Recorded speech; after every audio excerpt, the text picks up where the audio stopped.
We've had a lot of theories about Jesse Waters and Greg Gutfeld for quite some time, and they love to cover us on The Five, and which all of those people are terrible except for our queen, Jessica Tarlov, who I love. But we've had a lot of theories about Priss Pants, as I like to call her, Jesse Waters. And then now, this is just what dropped on The Five yesterday. Play the clip. I want the penis. I want the penis. I want the penis. I want the penis. I want the penis. I knew it. I knew it. I knew it the whole time. I have excellent radar capabilities about this stuff. And I've been telling you guys for quite some time.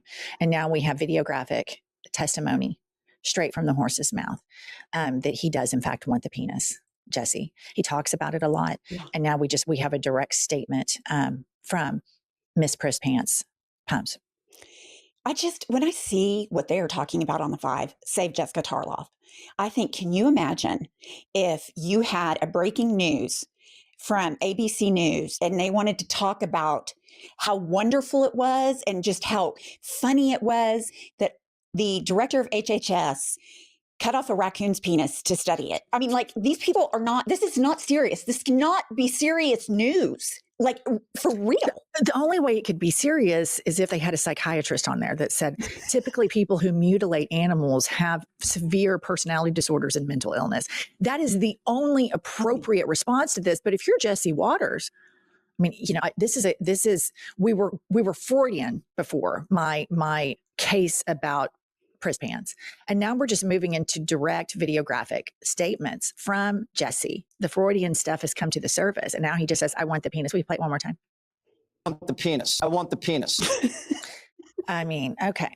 So speaking of idiots at Fox, Peter Doocy actually had a decent question for Caroline Leavitt in the White House briefing room the other day. Let's play this clip. 10 American scientists who have either gone missing or died since mid-2024. They all reportedly had access to classified nuclear or aerospace material. Is anybody investigating this to see if these things are connected? I've seen the report, Peter. I haven't spoken to our relevant agencies about it. I will certainly do that and we'll get you an answer.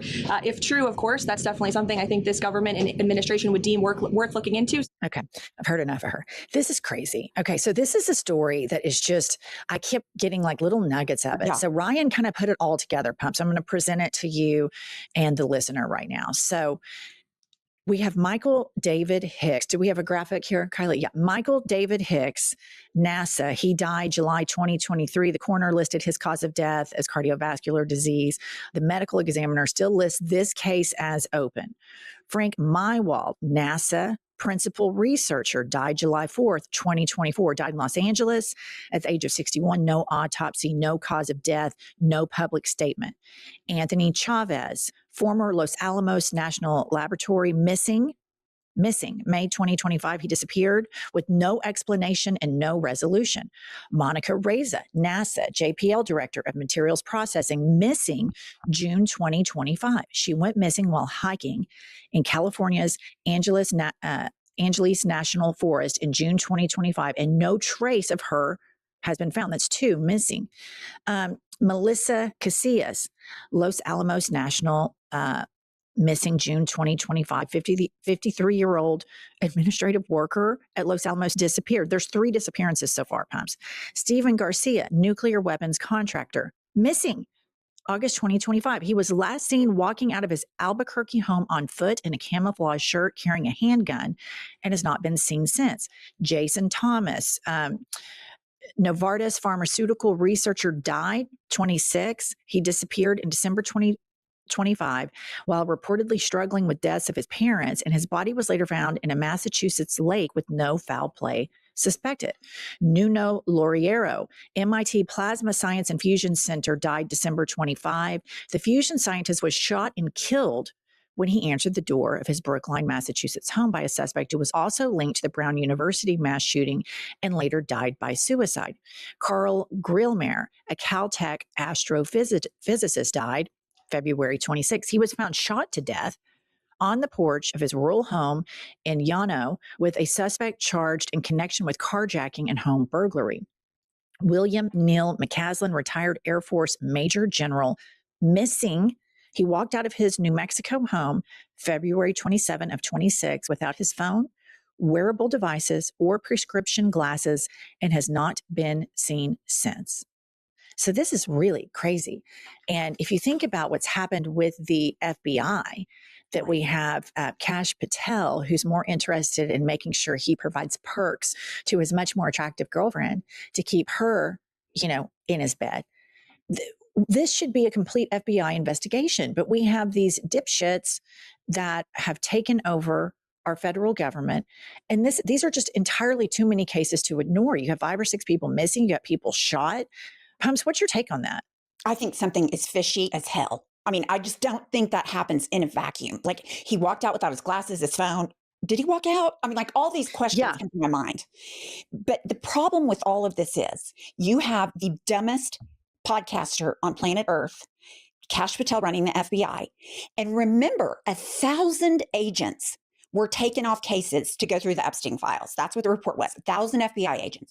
Then you have all of these agencies that investigate. They've been pulled off of their assignments so they can run with ICE and deport people. So you have huge story, missing, conspiracy, all the things you could think of surrounding nuclear scientists. But we have to cover fat ass in the White House and Epstein, and we've got to make Stephen Miller's porn dreams happy by deporting brown people. So that's what our government's up to. So I do not expect a resolution on this, nor do I expect confident or competent investigations. I hate to jump into conspiracy theory shit here, but these have really escalated in Trump 2.0.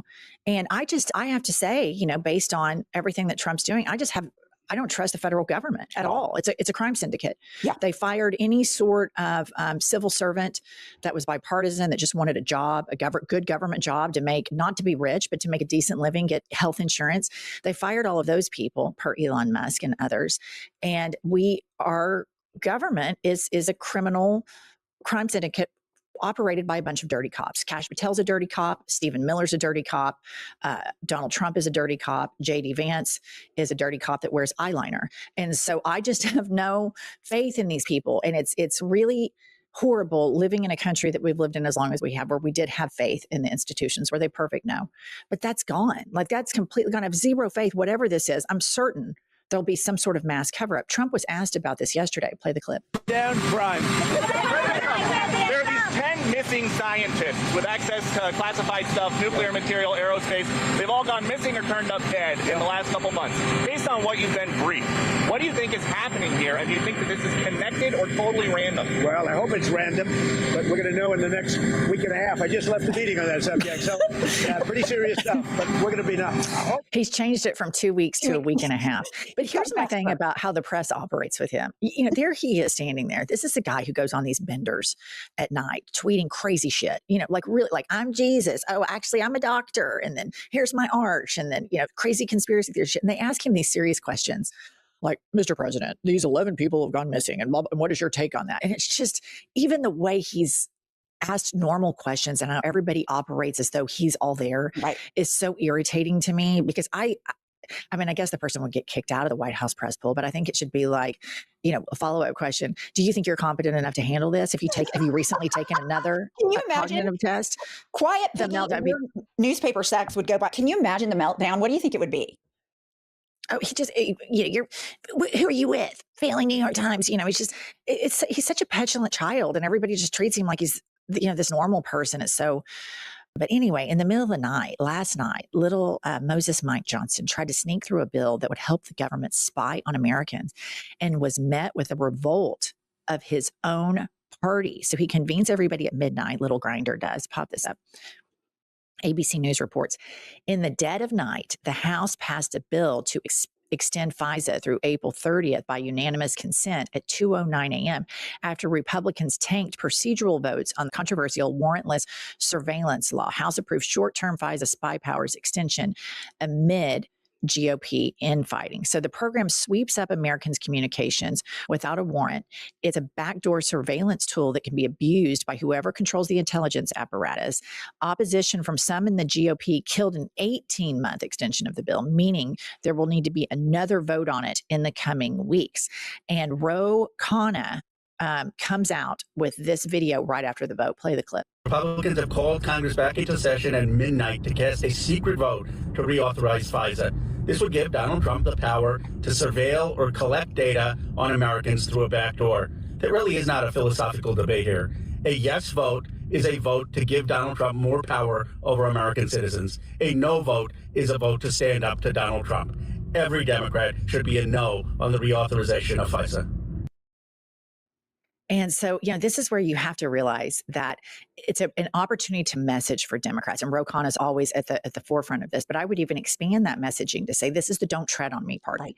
How many times have Republicans said, we are for a limited government? We're for a tidy, small, neat, and efficient government. Yet here we have Trump expanding the powers of the federal government. And the don't tread on me people are now working for the government as ICE agents because these people believe in nothing except for owning the libs. They have fallen prey to online propaganda that they would rather scapegoat people who have a different political opinion from them than the true villains in this country, which are the corporations and the billionaires that exploit and take from working class Americans. The true parasites of this country are the donors and the funders of this MAGA regime that have rubber stamped and are funding a full-blown dismantling of the United States democracy and funding and ushering in fascism. I completely agree with that. And when the minute I hear about all this, I think Peter Thiel, like his face pops into my head because I know Palantir controls all this information. He was given everything and he is crazier than a shithouse rat. So it's terrifying when you think who's got hold of all this stuff. Yeah. And this is stuff that I have to point out too, it being objective.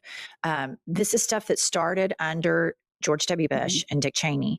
And Obama didn't stop it. And then it's just continued. So there's an argument when people say both parties do bad stuff. That's really true. Like, we have to have a political opposition party that takes this government to a place where we are putting individuals' rights first and foremost, not corporations, not big brother government spying on people. And it's going to take a political party that isn't bought and paid for like little prostitutes by Palantir and AIPAC.